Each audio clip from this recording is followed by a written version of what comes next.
Someone said, here we go. Here we go. Good morning, it's great to see you. Let's sing one of the oldest, I think, Advent carols that there is. Oh, come, Emmanuel, hymn number 225. I invite you to rise in body and or spirit.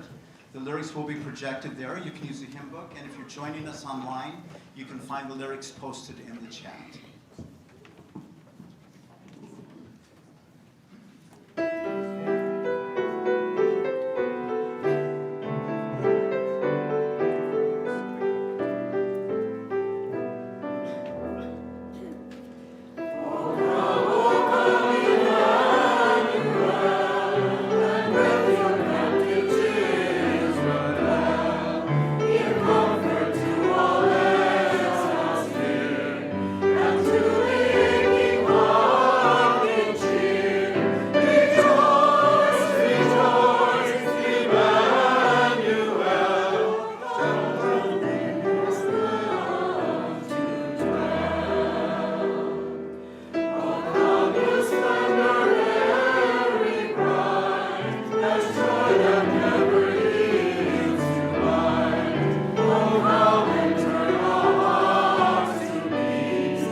Good morning.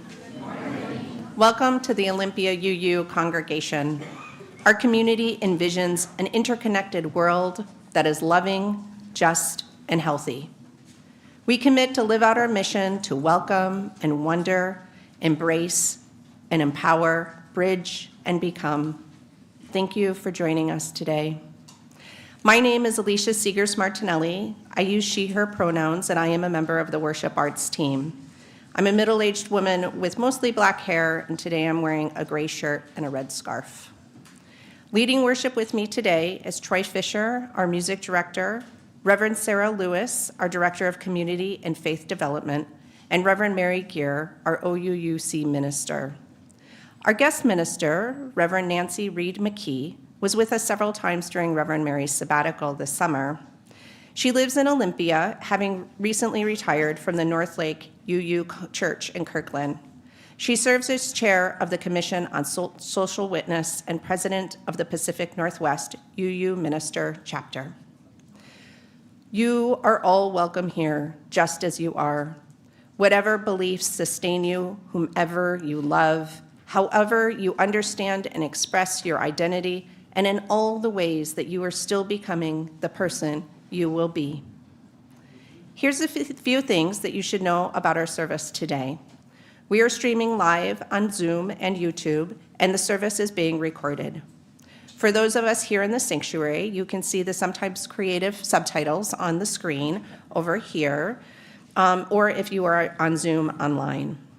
We do have fluffy chairs and activities for your hands so everyone can feel comfortable. We are a multi-generational community that welcomes people of all ages in the sanctuary. There is also nursery care and a story time program for children in the classroom wing. Please join us wherever you feel most comfortable. We are grateful for the many hands that helped make worship happen this morning. Thank you to all who contribute in so many ways. After the service, everyone will have the chance to discuss reflection questions offered by Reverend Nancy.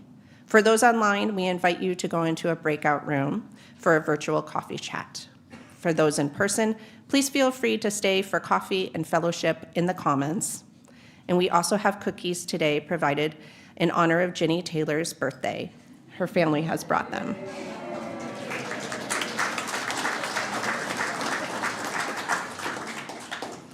At 11:30 after the coffee chat, please return to the main Zoom room or right here in the sanctuary for a forum on welcome and inclusion. Join Reverend Sara for a discussion and training on how we can live our mission to welcome and include everyone. Come gather in the homes of OUUC members for light refreshments and exploration of what this community means to you. The stewardship team is offering several gather, grow, and guide sessions to share stories, build connections, and deepen our sense of community. Please see the announcement in the OUUC weekly update or sign up information or check the chat if you are online. For those on site, you can connect with one of the stewardship team members in the Commons after today's service. You can see OUUC choir and guest musicians next Sunday evening, December 22nd, for a concert and community sing-in. The evening, called Where the Light Begins, features some holiday favorites, Leonard Cohen, the Beatles, some classical, and sing-alongs to lift all of our spirits. This will be a one-night-only event. 7 p.m. is the start time. Come enjoy as we fill this hall with music. We will have our traditional Christmas Eve candlelight services at 5:30 and 9 p.m. on Tuesday, December 24th. Join as we celebrate the light of community. Last, you may have heard the exciting news that we will be adding a second Sunday morning service starting on January 12th. We'll open our doors wide and make sure that there is room for everyone. You can find more information about this and the many happenings at OUUC in the Tuesday electronic update or on our website. Now, let us open our hearts and our minds as we prepare for worship. Welcome, everyone. It is good to be together. This morning, we join Unitarian Universalist congregations around the world in lighting our chalice, the symbol of our faith tradition. If you are online and have a chalice or a candle, please join us as we light our chalices together with these words. As we light our chalice, may we be reminded here of our highest aspirations and inspired to bring our gifts of love and service to the altar of humanity. May we know once again that we are not isolated beings, but connected in mystery and in miracle to the universe, to this community, and to each other.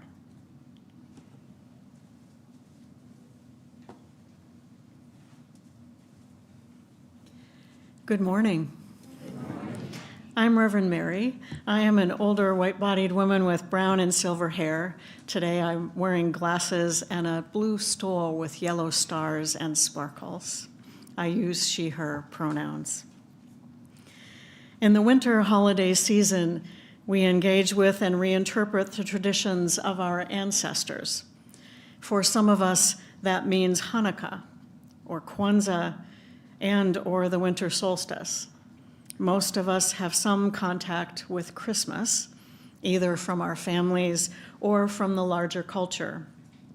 This holiday season, we are lighting an Advent wreath on the 4 Sundays leading up to Christmas. Bless you. In previous weeks, we lit candles for hope and peace. Today, we light a candle for joy, which is a different color. Will you join me in saying the words that are on the slides in your part? Even in difficult moments, there are reasons for gratitude. Joy is present. We find joy in the people we love, in the beauty we find and create in traditions old and new.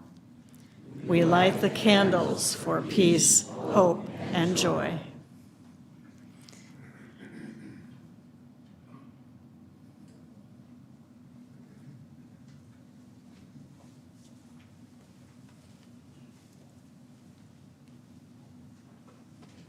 It's good to be back with you today. I'm the Reverend Nancy Reid-McKee. I'm an older, short, white-bodied woman. Today I'm wearing a white stole, and I use she, her pronouns. And I welcome you today with the words from Dr. Rebecca Savage. As people of faith and wonder, we welcome in the delight of mystery, the awe of unfolding adventures, the expansiveness of what it means to behold mystery as a gift to the imagination. Too often, we relax into routines, find comfort in the old habits, and give in to the confines of our lives. In this time of worship together today, may our hearts be nudged open to what we may be. May our spirits be wrapped in curiosity to seek mystery, to welcome her in.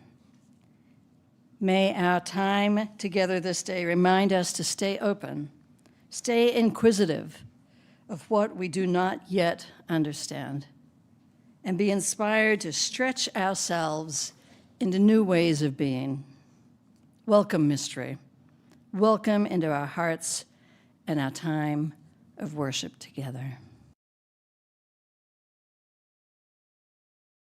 Gathered here in the mystery of the hour, gathered here in one strong body, gathered here in the struggle and the power, Spirit, draw near. Let's sing it.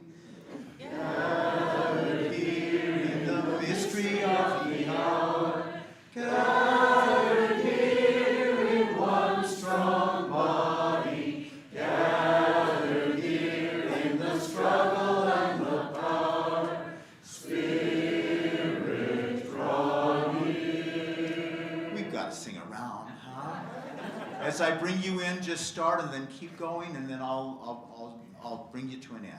We'll start right over here. 2, ready, and.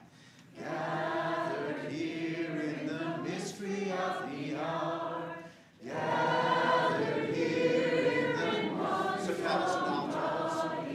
Gathered here in the mystery of the hour, gathered here in the mystery of the hour, gathered here in the mystery of the body, gathered here in the struggle and the power, scattered here in the mystery of the hour, gathered here in the mystery of the hour, gathered here in one strong body, gathered here in the struggle and the power, scattered here from the mystery of the hour, gathered here in the mystery of the hour, gathered here in one strong body, gathered here in the struggle and the power, Spirit, draw near. Thank you.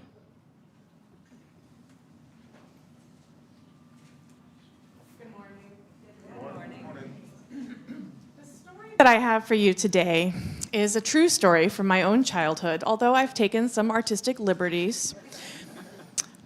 Confession, I was probably a little bit more bratty 8-year-old than I'm depicting myself as being. But in the summer of my 8th year, I was sure I was about to have the worst summer ever. My parents had decided that my brother and I should go on a road trip with our grandparents for a whole month across the country in their RV. Can you imagine? Now, I liked my grandparents. They lived far away, but we saw them a couple times a year. About once a year, they would come and visit us, and when they did, my grandma would take me to the mall to buy new clothes, and my grandpa would play games with me, and he was fun. He would let us win at racing, even though I'm sure he could have beat us. And about once a year, we'd go and visit them. But really, a whole month in their RV, with no TV and no neighborhood friends to run around with, and no games on my computer, how was I going to survive? Well, day one in the RV was just about as bad as I had expected. All they had was a radio. They didn't even have a cassette player. And we drove down the freeway just listening to NPR. It was so boring. Why, I used up the entire coloring book that my mom had given me for the trip, which made day two even worse because now, no more coloring book. Day two, we continued to just drive along. But now, instead of listening to the radio, my grandpa just sang songs, silly songs like "Do Your Ears Hang Low" and "I've Been Working on the Railroad." Oh, it was so boring. Used up the entire puzzle book that my mom had sent me with, even though I don't like puzzles that much. So then we get to day three. Day three, so boring. Although now when Grandpa sang, my brother and I, sang along a little bit to humor him. And Grandma suggested we play I Spy, and that was fun for about 20 minutes. And then we just sat and stared out the windows. The terrain had changed a bit at this point. No more tall buildings, trees, mountains, and hills like I was used to. Now it was just big, flat nothing.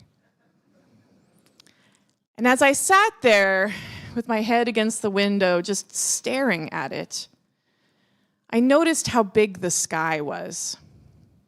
It was really vast, much bigger sky than I had ever seen before.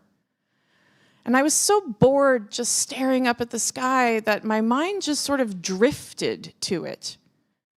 There were some clouds, but mostly it was just space.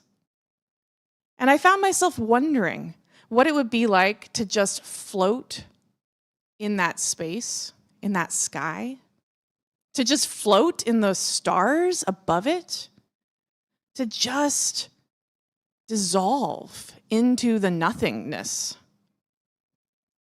And it wasn't a bad feeling. I didn't have a name for that feeling, though, so I just named it being bored.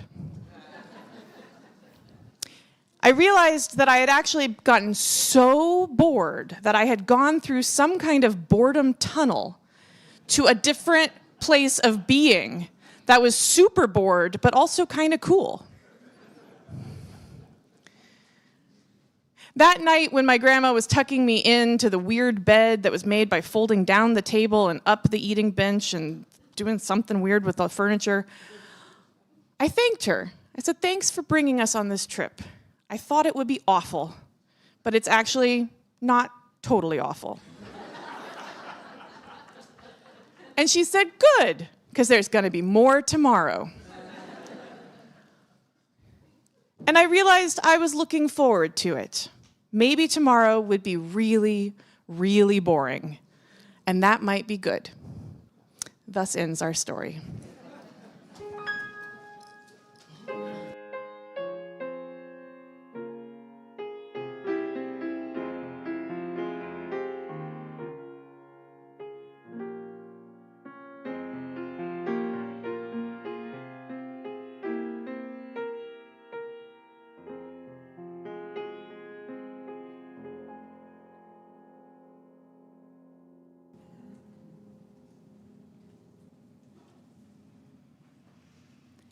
Each Sunday, we engage in the spiritual practices of generosity and gratitude by joining together in service to our community and to something greater than ourselves. We each have the power to share, and when we combine our gifts to create an offering Together, we are able to do so much more than any one of us can do alone. We also express our gratitude for the gifts that life has given us, for the network of relationships in which we live, and for the presence of this community. If you are new or visiting us for the first or second time, you are our guest, and we do not expect you to contribute. However, if you are moved to be part of our offering, what you share will be most gratefully received. The offering collected here does two things. It supports the ongoing work of this congregation, which is also supported by our regular pledges. And this offering supports an organization that serves our community in harmony with our UU values. Our Share the Plate organization for November and December is CARE, which stands for Collaborative Association for Reintegration and Education. Their mission is to support community transformation by working to address all forms of discrimination against those who have been incarcerated or detained, with a particular focus on affected youth. They fulfill this mission by connecting impacted individuals to a wide community network of resources and by advocating to increase public understanding and awareness of issues related to the criminal legal system, reintegration, and recovery. May the offering now be generously given as it is gratefully received.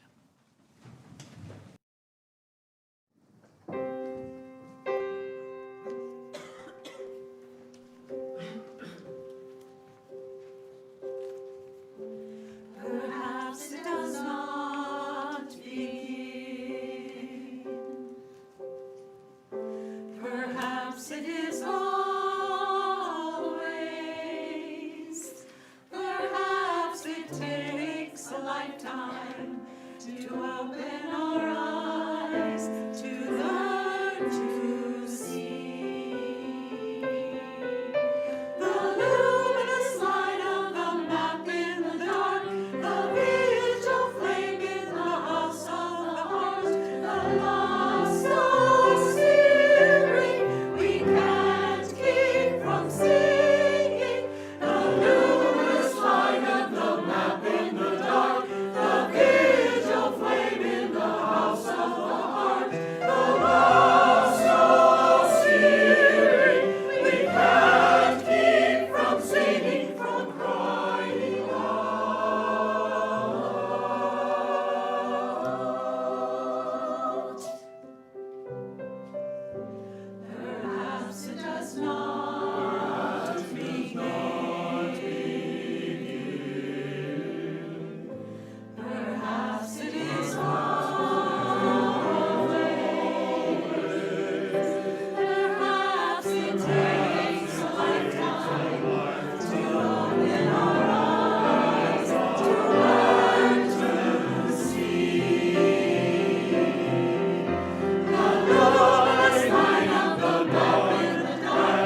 Thank you so much for your generosity in all the ways that you share your many gifts.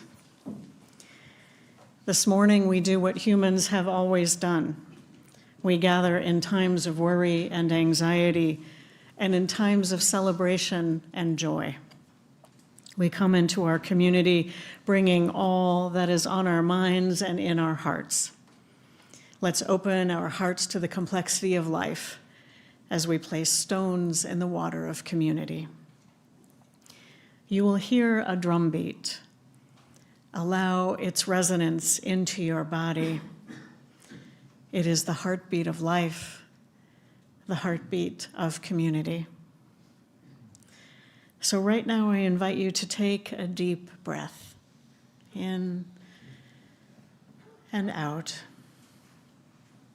Feel the air as it enters and leaves your body. Feel the earth beneath us. Feel the warmth of connection.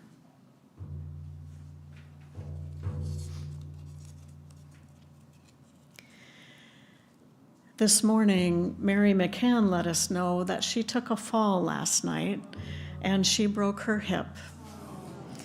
So we trust that Mary is where she needs to be and getting the care that is needed. And Mary, we send you our warm love and care with hopes for a quick and full recovery. And we wish a very happy birthday to Ginny Taylor, who turned 90 last Friday. Oh, yeah.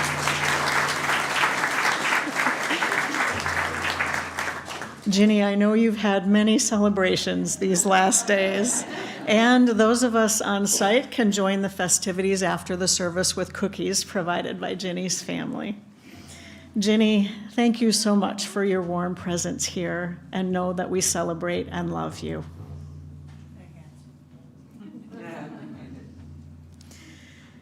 So now let's open our circle wide.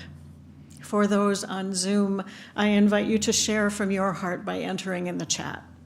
Those in the sanctuary will see your sharing on the screen, and it's shared with me and the pastoral care team.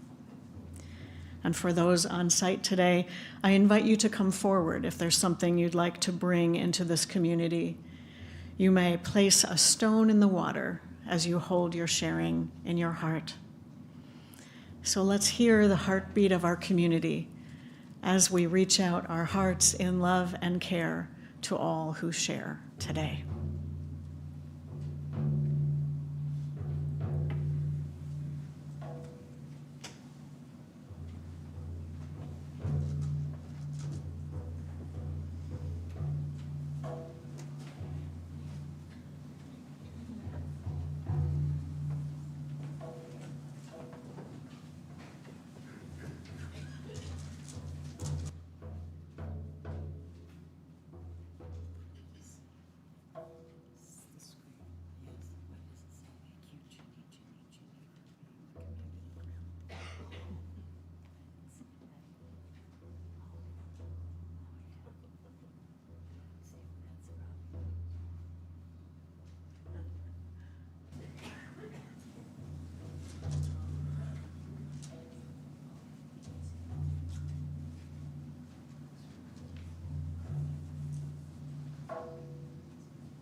We place a stone in the water for all that has been shared online, shared from the heart.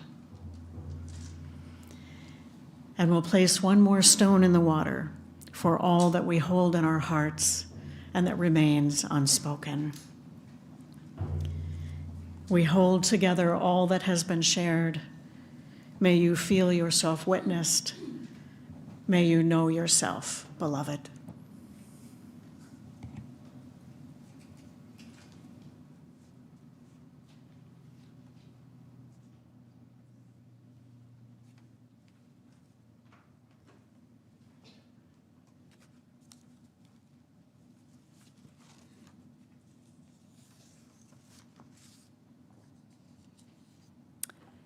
Here's an invitation to fully arrive in this moment.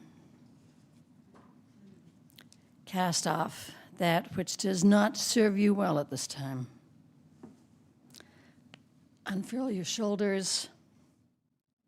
Breathe into this space.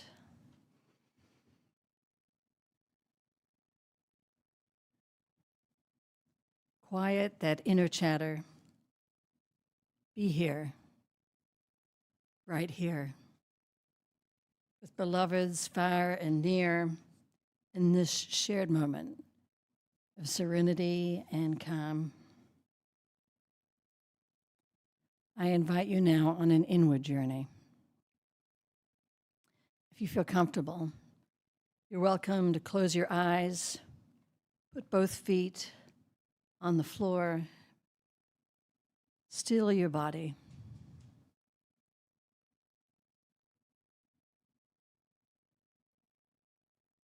In your mind's eye, imagine that immediate space around you.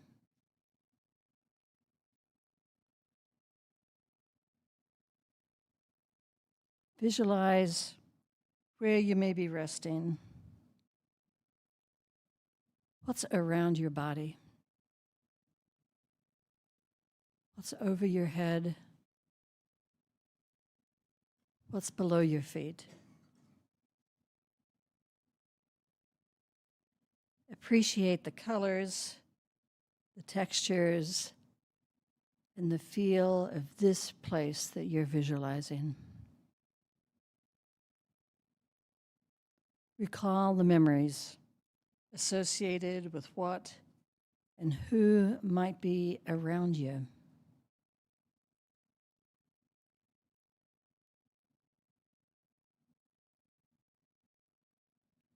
Visualize the memories of who has been here before.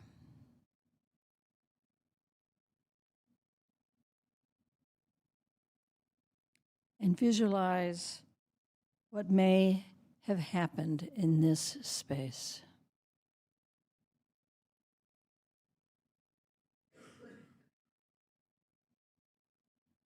With grace and gratitude, send loving kindness to all that this space means to you and to others. And next, I invite you to imagine the wider community around this place. The other buildings, homes, parks, structures, whatever may be around you in the larger space.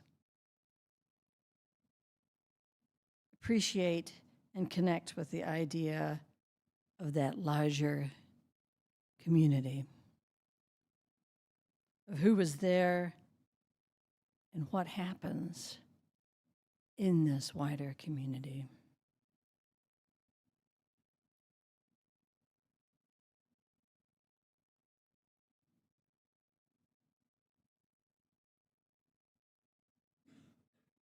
With compassion and thanks, send kind regards outward to all that surrounds us here. And I invite you next to imagine the expansiveness of our planet, the many people, languages, cultures, animals, plants, and fauna of our shared home. This interdependent web of all existence, of which we know we are so much a part.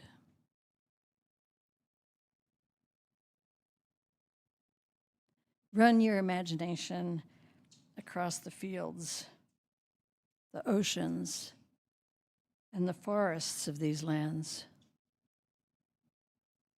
recalling the generations of people and animals that have called this planet home for thousands of years. Hold in your care all that has ever been in our world with wonder and gratitude for this day.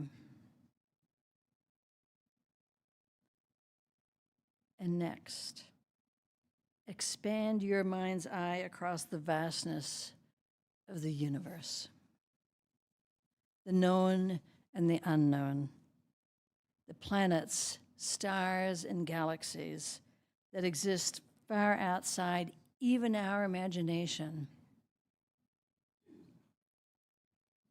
Let your spirit touch the mysteries of the beyond, the mystery of the universe, the mystery of that which we may never fully know nor understand.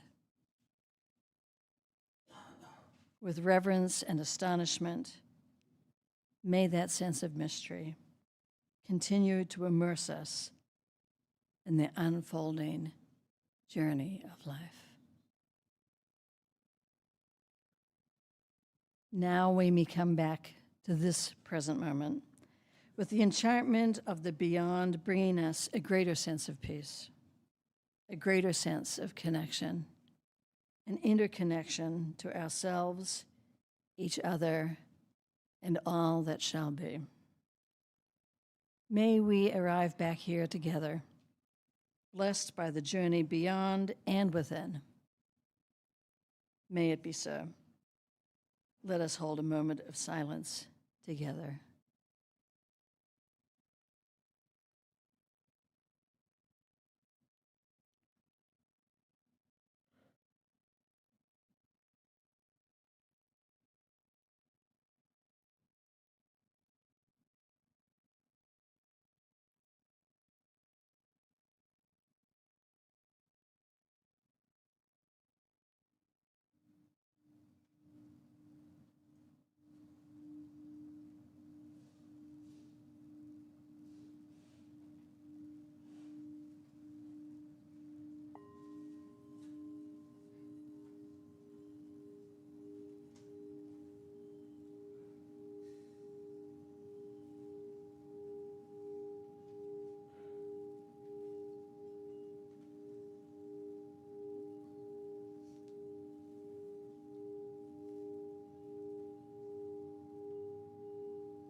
Today's reading is from Reverend Dr. Kendall Gibbons. The situations are so familiar that they are pretty much cliches. You stand at the shore with the waves beating out their rhythmic crash and the water rushing almost to your feet, seeing nothing but a thin line of horizon where sea and sky meet. The distances suggest infinity, the ocean's unfathomable depth and power, its ceaseless primordial force and mystery. The air, too, moves in a huge current, and the soaring gulls catch light on the backs of their wings. Something within us unlatches and expands in that immensity, catching some hint of our finitude, the oneness of all life emerging from the sea's embrace eons ago, the sovereign beauty and freedom of so much, overwhelming space and light and sound. Perhaps for you, it is the stars at night, somewhere beyond the reach of our puny, interfering city lights, the whole sky filled with uncountable rays originating from trillions of light years away, planets and galaxies beyond imagining, made up of the same stuff we are made of, and you stand amazed in the shower of brilliance. Or perhaps your taste runs to the deep forest, or the towering redwoods, or the stunning ribbons of color in the Grand Canyon, or the suspense and drama of a thunderstorm, or the reflection of sunset on a hidden lake, or even the first unfolding green of the garden, coming back to life after winter's severity, or the mystery of a pair of sky blue robin's eggs. Somewhere this planet has a showstopper for you that takes your breath away and makes you tug on another person's sleeve to make them see what you see. The whirling autumn leaves with their wedding song of death and beauty, the heartbreaking call of the loon or the wolf or the whale, the nuzzling of newborn creatures after the labor of birth, or the struggle of the monarch out of the chrysalis into unfamiliar wings.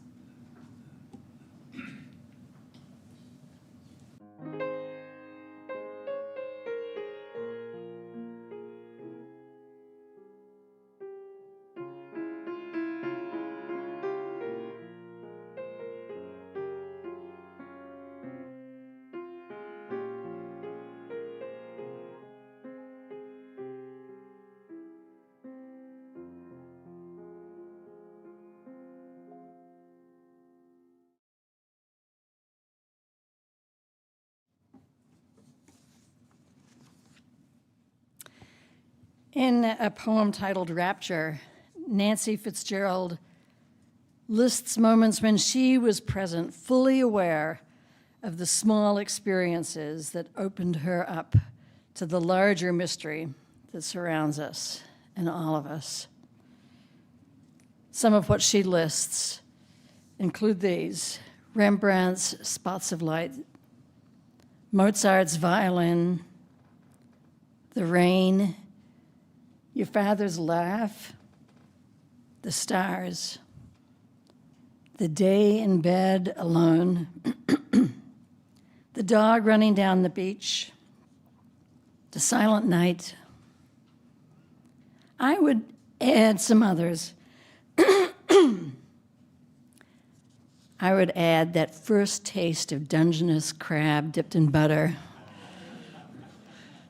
or the smell of a baby's hot scalp, or standing on the edge of a cliff in Utah, looking out at the bright red rocks as the stars arch overhead. Those are the moments for me. What have been your moments? We've all had them, right? What experiences have led you to just want to sink to your knees, stunned, overwhelmed by awe, by the mystery of this life? These moments of transcendent awe, these mystical experiences can define our lives.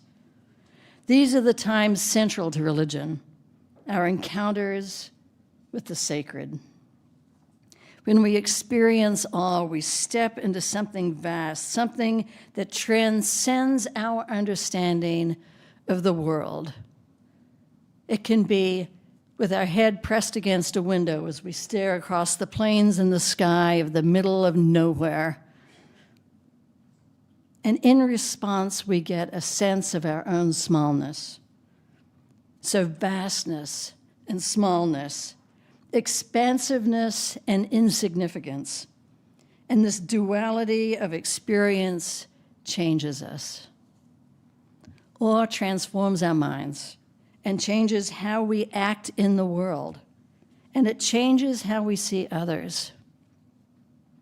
Encountering moments of awe moves us from self-interest and isolation toward a desire to build community and be in connection with others, from materialism and greed toward generosity, from narrow thinking toward curiosity and intellectual purpose, from mundane living to creativity.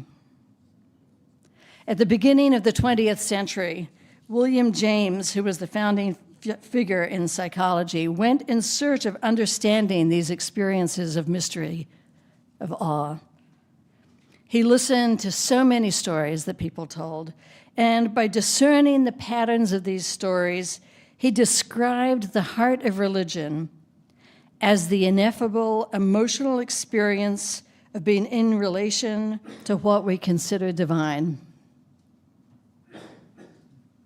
Religion is about the ineffable emotional experience of being in relation to what we consider divine.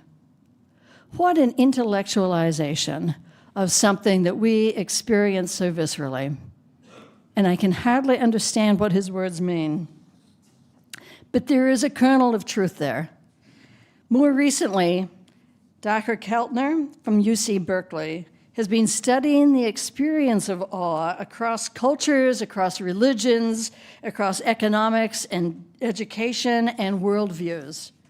In his book titled Awe, he describes his findings with a taxonomy of awe. He calls these the 8 wonders of life. These include, to begin with, collective effervescence. This is that life force that merges people into a collective self. These are the times we feel at one with all of those who are around us.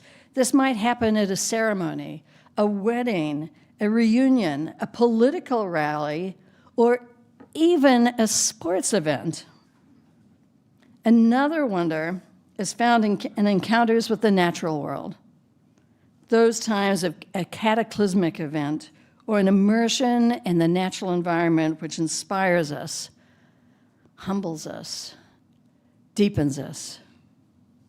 He describes how people find this sense of wonder in music or in visual design, such as a painting or architectural structure, in spiritual or religious occasions, being in the presence of new life or death, and in epiphanies, those moments when we suddenly understand an essential truth about life. But Keltner found the most common universal wonder, when we're most likely to feel awe, comes when we are absorbed by a moral beauty. Moral beauty. Reverend Kendall Gibbons explains this further. She says, the primal experience of reverence comes in the stories of human lives that move us with their courage, with their dedication to justice or beauty, with their embrace of sacrifice for some larger good.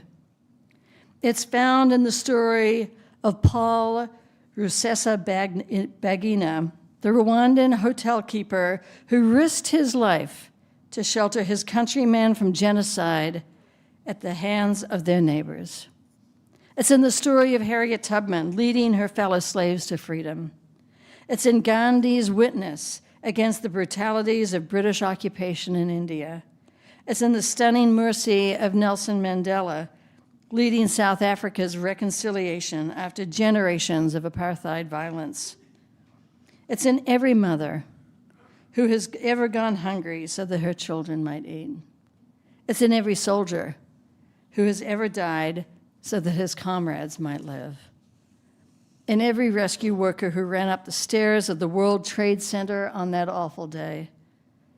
It was in Michael Cervantes, who gave himself to the flames rather than deny the freedom and truth of his conscience. And it was in the life of a radical Jewish peasant who called for a community of love and justice that took no account of Roman authority and followed his scorn for oppressive power to the cross. One of these stories, or one of thousands like it, brings a lump to your throat. Somewhere there is a hero, living or dead, close or distant, historical or mythologized, a hero of conscience or mercy, of generosity or duty, whose story whispers to your secret heart, saying, "This is the life you were made for. This is the kind of person you ought to be. Reach for this. Grow into this. Prepare yourself for the moment you know not when or how it might come, that you will be offered a choice between the nobility that is possible and the sleepwalking path of least resistance. Learn courage. Learn wisdom. Practice the highest values you know. Be ready." That whisper in your ear, that too is reverence. That lump in your throat is the counterpart of the gasp elicited by nature's breathtaking beauty and power. It's unfortunate that all too often these wonders of life might be co-opted. Zealous people and religious leaders try to make formulas for mystery. We make creeds to believe, rules to follow, or structures on how to practice reverence. This happens all too often before we even have a chance to experience reverence in our bodies, in our minds, our hearts, and our conscience. And without these visceral experiences of mystery, we're not able to discover what might actually be worthy of our worship. I would suggest that the experience of worship and reverence is not found in any one scripture or any one faith tradition, and it is more likely to be found when we move beyond what is familiar. It is more likely to be found when our internal programming about fear and deficiency and emptiness is released, and we turn toward what is good, toward tenderness, compassion, joy, and peace. Reverend Gibbons says this again. The task of our liberal religious communities is to help each other remember the open secret of our unconditional worth and dignity, even when we doubt it the most, and to grow together toward the ideals that arise out of our reverence for the good. Religious community exists to help us deepen and celebrate and be nourished by our authentic experiences of the mystery of reverence. This time of year, these days, when the days are very, very short and nights are long, we tend to become a little more contemplative. Often we long for those moments of rapture, those moments that transport us out of ourselves into something renewing, even if it's just a glimpsing sight of wonder, that awakening that something that stirs our soul. We do what we can to create these. We open our doors to these wonderful experiences by eating with good friends, giving thoughtful gifts, cooking exceptional food. And yet most often our experience of awe comes in response to the mundane.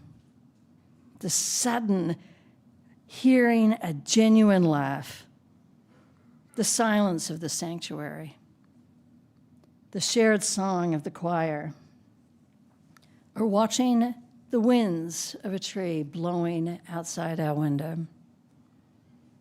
Albert Einstein said this: "The most beautiful thing we can experience is the mysterious. It is the source of all true art and science.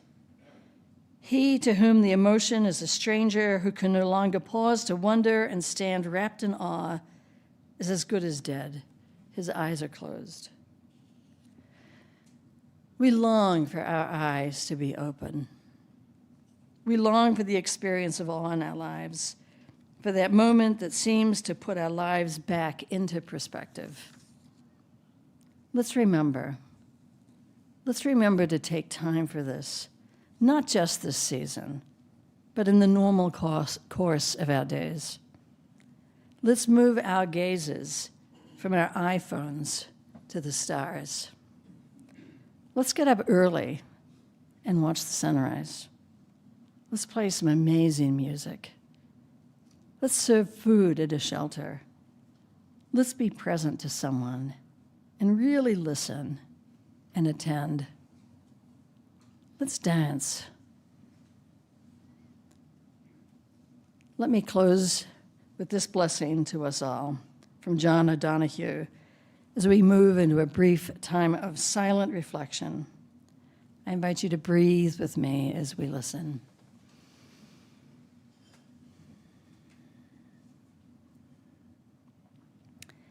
May you awaken to the mystery of being here and enter the quiet immensity of your own presence. May you receive great encouragement when unknown frontiers beckon.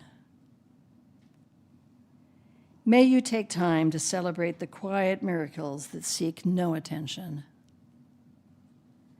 May you experience each day as a sacred gift woven around the heart of wonder.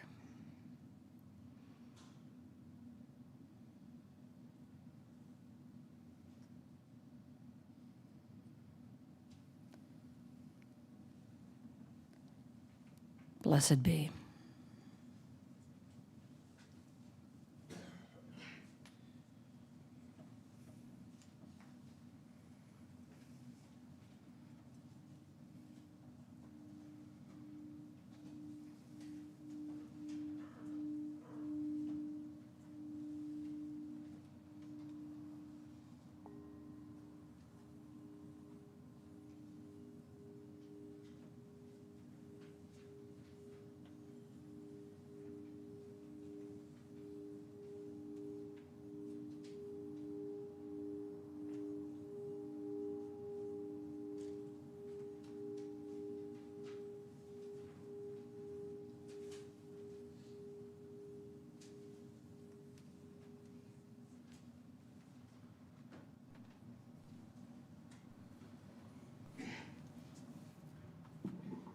I invite you to rise in the body of the Spirit.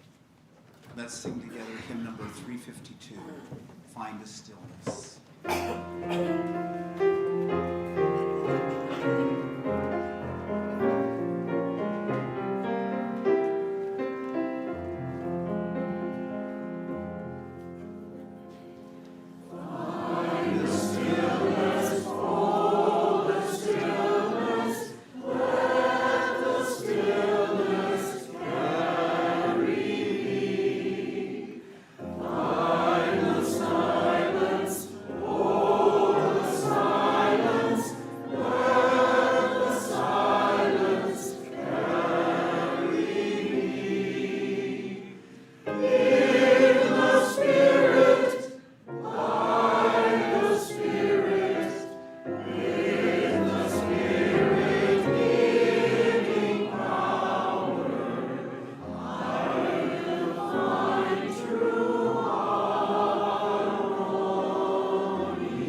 We extinguish this chalice, but not the light of truth, the warmth of love, or the fire of commitment.